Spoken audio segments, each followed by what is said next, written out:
आप सभी विद्यार्थियों को गुड मॉर्निंग। तो कल हमने दो पद्धतियों के बारे में पढ़ा था, एक CGS, एक FPS। CGS का फुल फॉर्म होता है सेंटीमीटर ग्राम सेकंड और FPS का होता है फुट पाउंड सेकंड। तो आइए आज हम जानते हैं नंबर तीसरी पद्धति MKS पद्धति। यम को हम क्या बोलेंगे, मीटर। के से क्या होगा, किलोग्राम। यस से क्या होगा, सेकंड। ठीक है, तो लेकिन इस पद्धति का पूरा नाम, इस पद्धति का पूरा नाम, इस पद्धति का पूरा नाम, इस पद्धति का पूरा नाम मीटर किलोग्राम, मीटर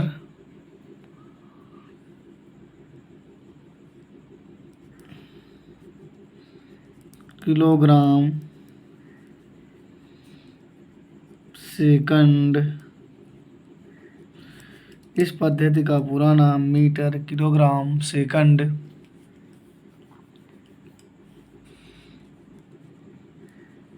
पद्धति है।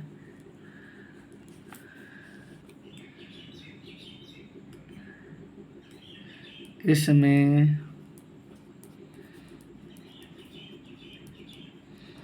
लंबाई को मीटर, द्रव्यमान को किलोग्राम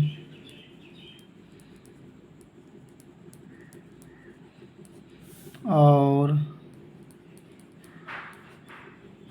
समय को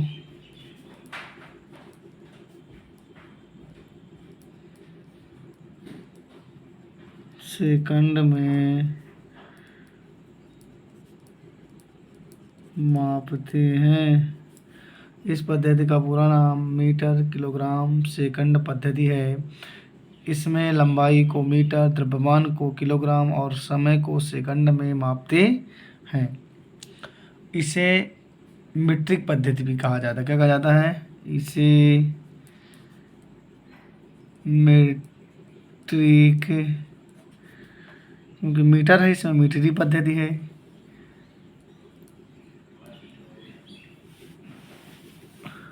पद्धति भी कहा जाता है। इसे मीट्री पद्धति या मीट्रिक पद्धति भी कहा जाता है। तो ये हमारी तीसरी पद्धति होगी जिसका नाम है MKS। MKS का पूरा नाम क्या होता है? मीटर किलोग्राम सेकंड पद्धति। इस पद्धति का पूरा नाम मीटर किलोग्राम सेकंड पद्धति है। इसमें लंबाई को मीटर, द्रव्यमान को किलोग्राम और समय को सेकंड में मापते हैं। इसे मीट्रिक पद्धति भी कहा जाता है। तो आइए नंबर चौथा देखते हैं। नंबर चौथा का नाम, पद्धति का नाम क्या है आपका? SI पद्धति। SI पद्धति। इस पद्धति को क्या बोलते हैं? अंतरराष्ट्रीय पद्धति। क्या बोलते हैं? इस पद्धति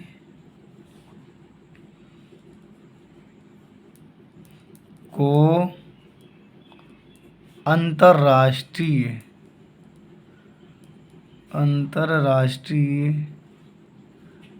पद्धति कहा जाता है।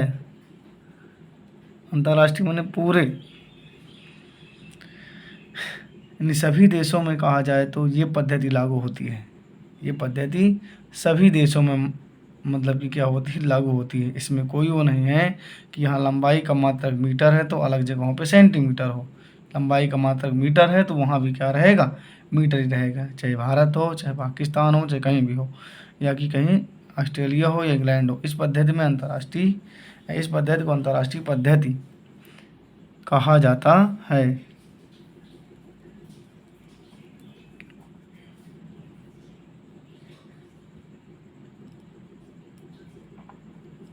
ठीक है। तो इसमें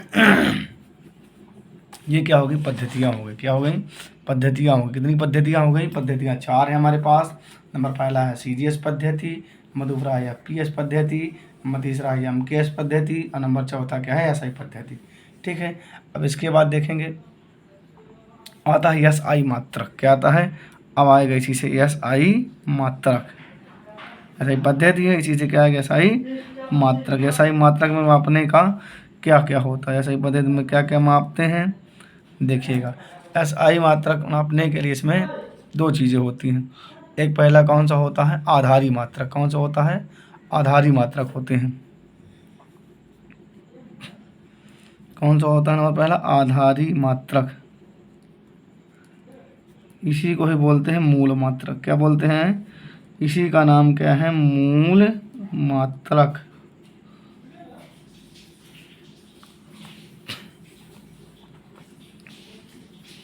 इसके बाद दूसरे कौन से मात्रक होते हैं, दूसरे मात्रक का नाम क्या होता है, पूरक मात्रक। क्या होता है, पूरक मात्रक। आधारी मात्रक हो गया और क्या हो गया, मूल मात्रक हो गया। तो पहले हम आते हैं किसमें, आधारी मात्रक, यानी कहने का मतलब मूल मात्रक।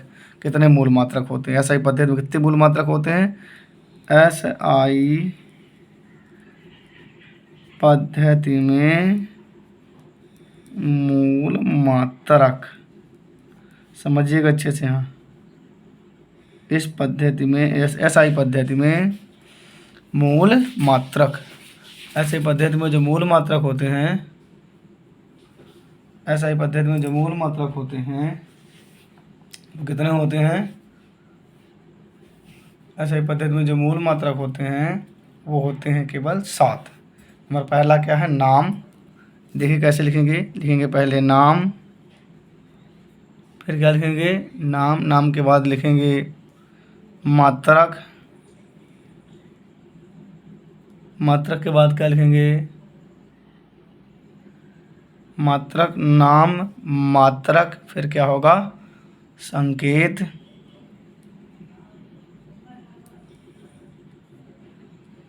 संकेत,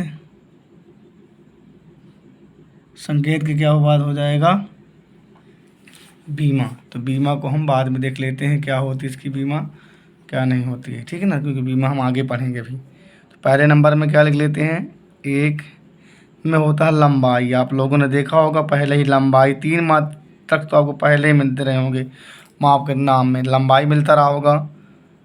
नंबर दूसरा मिलता होगा द्रव्यमान, मापने के लिए इनको। नंबर तीसरा क्या मिलता रहा आपको, समय। ये 3 चीज़ें तो एकदम भिन्न भिन्न थी।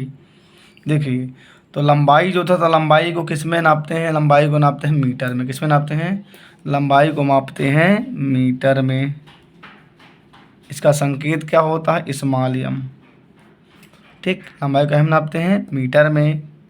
ठीक है, जैसे MKS पद्धति में था ना सेम, कि लंबाई को मीटर में नापा जाता था। तो 3 तो सेम ही थे, लेकिन 4 इसमें और जोड़े गए, तो टोटल कितने हो गए, 7। ऐसा ही पद्धति में मूल मात्रक कितने होते हैं, 7। कितने होते हैं, 7 हैं। ठीक है। समय, द्रव्यमान आया, द्रव्यमान का क्या होगा, द्रव्यमान का होगा किलोग्राम। क्या हो जाएगा द्रव्यमान का, किलोग्राम। किलोग्राम कैसे दर्शाएंगे इसको, केजी। कैसे दर्शाएंगे, केजी से। समय, समय क्या बोलते हैं, सेकंड। क्या बोलते हैं, सेकंड। सेकंड को कैसे दर्शाते हैं, ऐसे से। कैसे दर्शाते हैं, ऐसे से। और नंबर तीसरा हो जाएगा आपका, तीसरा तो हो गया सेकंड, नंबर चौथा हो जाएगा तापमान। क्या हो जाएगा, तापमान हो जाएगा।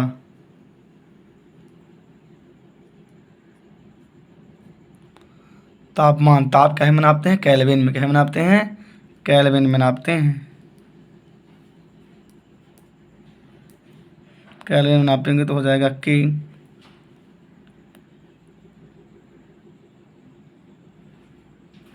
विद्युत धारा, विद्युत धारा, धारा में क्या नापते हैं, एम्पियर में। किसमें नापते हैं, एम्पियर में। एम्पियर क्या हो जाएगा, ए। फिर हो जाएगा नंबर 6 ज्योति तीव्रता।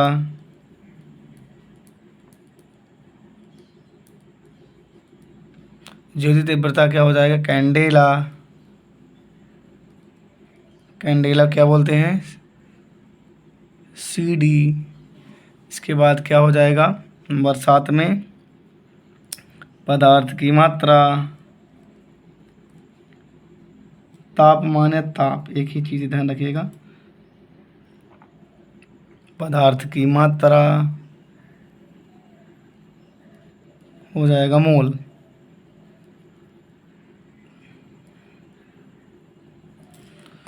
देखिएगा आपके पास कितने SI पद्धति में मूल मात्रक होते हैं, 7। SI पद्धति में जो मूल मात्रक होते हैं कितने होते हैं, 7 होते हैं। नंबर पहला आपका होता है लंबाई। लंबाई क्या नापते हैं, मीटर में। इसको कहे से, इसका संकेत क्या है, संकेत यम से दर्शाते हैं। द्रव्यमान को किलोग्राम में मापते हैं, कैसे दर्शाते हैं, KG से। समय को सेकंड में, कैसे दर्शाते हैं, यस। ताप को केल्विन में, ताप यानी टेम्परेचर जो होता है उसको नापते हैं केल्विन में, हो जाएगा के। विद्युत धारा हो जाएगा एम्पियर, एम्पियर में ए। और क्या कहते हैं, ज्योति तीव्रता में क्या हो जाएगा, ज्योति तीव्रता में हो जाएगा कैंडेला। और पदार्थ की मात्रा क्या हो जाएगा, मोल। पदार्थ की मात्रा क्या हो जाएगा, मोल हो जाएगा।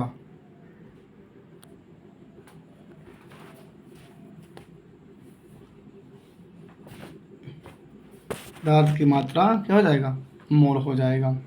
ठीक है, तो ये हमारे क्या हो गया, सही पद्धति में 7 मूल मात्रक हो गया। अब इसके दूसरे नंबर में क्या आएंगे, पूरक मात्रक। क्या आ जाएंगे, पूरक मात्रक। तो आइए देखते हैं पूरक मात्रक के बारे में।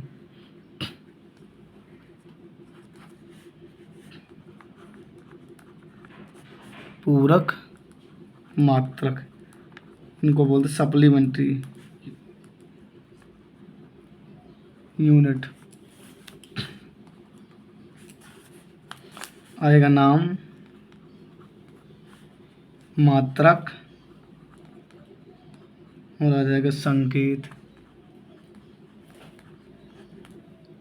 नाम क्या रहेगा, नंबर पहला समतल कोण,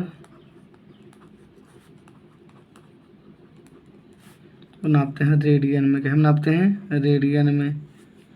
इसको किसका क्या होता है दर्शाने का, RAD। इसके बाद होता है नंबर दूसरा ठोस कोण या घन कोण। घन कोण इसको बोलते हैं ठोस कोण। स्टेरेडियन क्या होता है, स्टेरेडियन।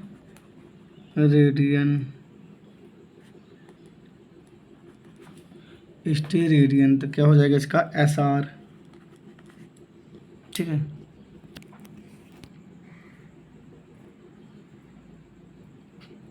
ये हमारे कौन से हो गए, ये पूरक मात्रक हो गए। तो हमने मूल मात्रकों के बारे में पढ़ा। मूल मात्रक कितने होते हैं, 7। इसके बाद हम पढ़ेंगे व्युत्पन्न मात्रक। कौन से मात्रक पढ़ेंगे, व्युत्पन्न मात्रक। समझिएगा थोड़ा सा अच्छे से, क्योंकि ये बहुत इंपॉर्टेंट चीज़ है। व्युत्पन्न मात्रक ये जो है बहुत ही इम्पोर्टेंट डेफिनेशन है, जिससे लगभग कहा जाए तो बेसिक्स मात्रक और क्या कहते हैं, इसी से ही आपके बीमी सूत्र का निर्धारण होता है। ठीक है, तो वह मात्रक देखेंगे, वह मात्रक जो मूल मात्रकों से प्राप्त किए जाते हैं।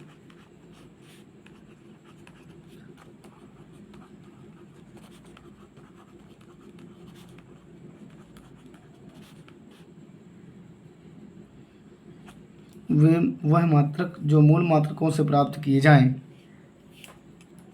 व्युत्पन्न मात्रक कहलाते हैं। व्युत्पन्न मात्रक कहलाते हैं। वह मात्रक जो मूल मात्रकों से प्राप्त किए जाएं व्युत्पन्न मात्रक कहलाते हैं। यानी देखो, मैं भी आपको 7 मूल मात्रक पढ़ाया हूँ, इन्हीं के आधार पर आपके क्या उत्पन्न किए जाएंगे, व्युत्पन्न मात्रक। यानी जो मूल मात्रकों से उत्पन्न हो जाए, जो मूल मात्रकों से प्राप्त किए जाए, कहने का मतलब वही हमारे क्या कहलाएंगे, व्युत्पन्न मात्रक। देखिए सिंपल से एक बात बताता हूँ, आप लोगों को अभी तक छोटी छोटी चीज़ें बताई गई होंगी, ठीक है। लंबाई का आपको हमने बताया, द्रव्यमान का बताया, समय का बताया, लेकिन कक्षा 10वीं में आपको, 9वीं में, 8वीं में, 6वीं में आपको कम से कम मैं कह सकता हूँ तीसरी या चौथी 5वीं से एक आपको मिलता रहा होगा क्षेत्रफल। क्या मिलता रहा होगा? एग्जाम्पल के तौर पे पहला एग्जाम्पल समझिएगा, क्षेत्रफल। आप नाम तो सुने ही होंगे, क्षेत्रफल। अब क्षेत्रफल की बात किया जाए तो मान लीजिए मैं कह दूं आयत का क्षेत्रफल। क्या कह दूं? आयत का क्षेत्रफल। तो आप लोग भी जानते हैं कि आयत का क्षेत्रफल क्या होता है, लंबाई गुणे चौड़ाई। तो समझिएगा लंबाई को हम किस में नापते हैं, आप लोगों को क्वेश्चन दिया रहता रहा होगा, क्या दिया रहता होगा, यदि किसी भी आयत की लंबाई 4 सेंटीमीटर और चौड़ाई 5 सेंटीमीटर हो तो उस आयत का क्षेत्रफल कितना होगा? तब क्या करते थे, 4 गुणे 5, 4 पंचे 20। और टीचर बोलता रहे वहाँ पास, क्या बोलते रहे होंगे, बोलते रहे होंगे कि वहाँ पास अगर 4 पंचे 20 तो लिखेंगे ही, लेकिन मीटर का गुणा जब मीटर से करेंगे तो क्या आएगा, मीटर स्क्वायर। तो देखिएगा आपका, तो मैंने यहाँ कर दिया, देखिए यहाँ पास ये लंबाई है तो लंबाई को हम नापूंगा मीटर में, और चौड़ाई को भी हम कहीं नापा जाता है, मीटर में ही नापा जाता है, क्योंकि लंबाई, चौड़ाई और ऊंचाई को तीनों को ही हम किस में नापते हैं, मीटर में। तो मीटर मीटर मीटर स्क्वायर। तो टीचर बोलते रहे होंगे वहाँ पास कि क्षेत्रफल में लास्ट में यूनिट लगाना मत भूलना, वहाँ पास क्या लगाना, मीटर स्क्वायर लगाना। जैसे मैं एग्जाम्पल के तौर पे और कह दूँ इसी में, लंबाई बराबर यदि मान क्या लिया जाए, लंबाई बराबर मान लिया जाए 4 मीटर और चौड़ाई बराबर क्या मान लिया जाए, 5 मीटर। जब तो करवाते रहे होंगे तो क्या हो जाता होगा, लंबाई गुणे चौड़ाई। तो यहाँ पास क्या हो जाता है, 4 गुणे 5, 4 पंचे 20। और मीटर मीटर ये भी बोलते रहे होंगे कि आप यूनिट लगाना मत भूलना, नहीं आपके 1 नंबर काट लिए जाएंगे। यानी मीटर ये क्या दर्शाता है, 20। मतलब आयत का क्षेत्रफल 20 नहीं होगा, आयत का क्षेत्रफल 20 तो होगा, लेकिन उसमें क्या लगा हुआ, उसका मात्रक। संख्यात्मक मान के साथ साथ उसका मात्रक होना भी जरूरी है। कल मैंने आपको पढ़ाया था कि क्या क्या जरूरी होता है मात्रक उसमें। तो क्या होना चाहिए, नंबर पहली बात क्या होनी चाहिए कि उसमें उसका संख्यात्मक मान हो और उसमें क्या लगा होना चाहिए, उसका मात्रक लगा होना चाहिए। जैसे दूसरा एग्जाम्पल की बात किया जाएगा, दूसरा एग्जाम्पल क्या होता है आयतन। क्या होता है, आयतन। आयतन ले लें आप, तो क्या होता है, लंबाई गुणे चौड़ाई गुणे क्या होता है, ऊंचाई। अब लंबाई इसमें क्या है, मीटर रहेगा, और गुणे मीटर रहेगा, गुणे मीटर, मीटर मीटर मीटर क्या हो जाएगा, मीटर क्यूब। यानी आयतन का जो होता है मात्रक वो क्या होता है, मीटर क्यूब होता है। इसके बाद आप तीसरे नंबर में देखेंगे क्या होता है, इसमें चाल। क्या आता है, चाल। चाल बराबर आपको पढ़ाया गया होगा पहले, 4 बराबर क्या होता है, दूरी, अब बटे क्या होता है, समय। समझिएगा आपकी जो दूरी होगी क्या होगी, दूरी। दूरी तो आप भी जानते हैं कि लंबाई में होती है, दूरी किस में होती है, लंबाई में होती है। समय तो समय ही है, लंबाई का मात्रक क्या होता है, मीटर होता है, समय क्या होता है, सेकंड। इसलिए इसका मात्रक हो जाएगा मीटर पर सेकंड। क्या पढ़ेंगे इसको, मीटर पर सेकंड, या इसी को बोलते हैं मीटर सेकंड की पावर -1। ठीक, इसको क्या पढ़ सकते हैं, मीटर पर सेकंड। क्या पढ़ते हैं, मीटर पर सेकंड या मीटर प्रति सेकंड, मीटर सेकंड इनवर्स। ठीक है ना, ये आपका क्या हो गया, चाल। तो पहले बताया गया क्षेत्रफल, लंबाई गुणे चौड़ाई, मीटर मीटर मीटर स्क्वायर। तो 4 पंचे 20। उसी तरह बताया गया कि 20 मीटर स्क्वायर। आयतन बराबर क्या हो जाता है, लंबाई गुणे चौड़ाई गुणे ऊंचाई। तो मीटर गुणे मीटर यानी कितना हो जाएगा, मीटर का क्यूब। चाल बराबर होता है दूरी बटे समय।